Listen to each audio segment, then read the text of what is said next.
Alright, okay mga kabiyahe, almusal tayo.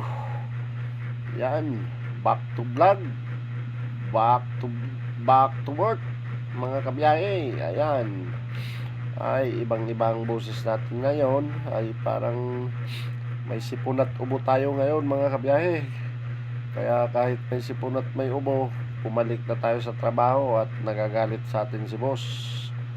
Ay, pero okay naman naintindihan na niya. Okay, yan, back to vlog tayo, back to work. Almusal tayo mga kabiyahe. Bawi tayo ng almusal at kuan, native chicken ang ating pinili dyan mga kabiyahe, para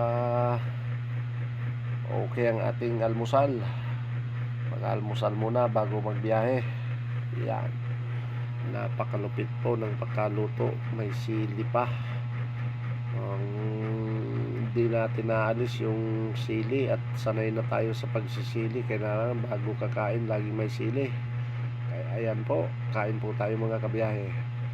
At doon pala po sa mga kuan, pasensya na kayo mga kabiyahe, at halos isang linggo tayong hindi nakapag-vlog. Yung mga supporters natin dyan, yung mga laging nag-aabang ng ating ina-upload, pasensya po at talagang hindi tayo nakapag-upload. Pero po may mga live ako na nakita naman, may live, ayun, di dun lang, parte lang po yun ng aking okasyon na idinaos lang po. Ayan, at nagpapasalamat po ako sa mga tumulong. Yung mga tumulong po sa akin, marami din pong, hindi ko na po maisa-isa yung mga tumulong, marami din po, at nagpapasalamat po ako. Yung mga sa kusina, no, maraming salamat po sa inyo at hindi nyo ako pinabayaan. Yan. Balik tayo dito sa ating kinakain. Yan. Yan. Native chicken po yan mga kabiyahe. Yan ang ating napili. Napakaganda naman po ng karihan na yan na ating dinaanan dyan sa tabi ng highway, at napakalinis. Maganda mag-serve.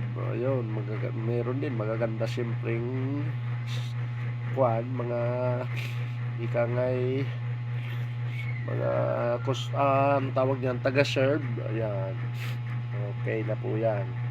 Bawi tayo ng kain, at kahit tayo hindi napapakain doon sa kuan, sa ating okasyon, at talagang grabe, kulang na kulang ang tao, kulang na kulang ang nagsiserve, kulang na kulang yung kuan, at napakaluang naman. Kaya po, at pati tayo, hindi na tayo, kumbaga, yung mga kumpare natin, hindi na natin naintindi ng maigi, at hindi natin napakiharapan ng mabuti.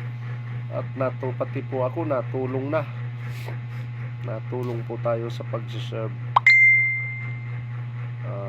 Yan ba, yan na naman yung ating bida, aba, ay hindi nawawala. Okay, maraming salamat pa rin sa mga supporters ko na hindi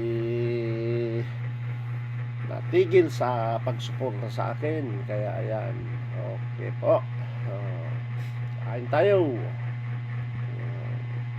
Sarap naman ang pagkaluto ni ate, talagang gaganahan kang kumain. At saka may sili yan mga kabiyahe, hindi tayo naalisan ng sili para iwas na din sa pagkakasakit sana. Kaya lang talagang nasasaad tayo sa pagtrabaho mula 17 po, 17, 18, 19, wala na tayong tigil hanggang 20. Wala tayong tigil sa sobrang kabisihan. Talagang mula palang paggagawa ng abong-habong na yun, toy-toy kung tawagin sa Bicol, ayun, nadisgrasya tayo, nagkasakit tayo, para kung lalagnatin mga kabiyahe. Yan, kaya iba po ang boses ko sa ngayon, pagpasensyahan nyo na. Pero tuloy pa rin, okay na, nakaraos ng ating kuan ng maayos naman. Wala namang nagutom, wala namang, kumbaga may masasabi pa sila, aba, hindi yan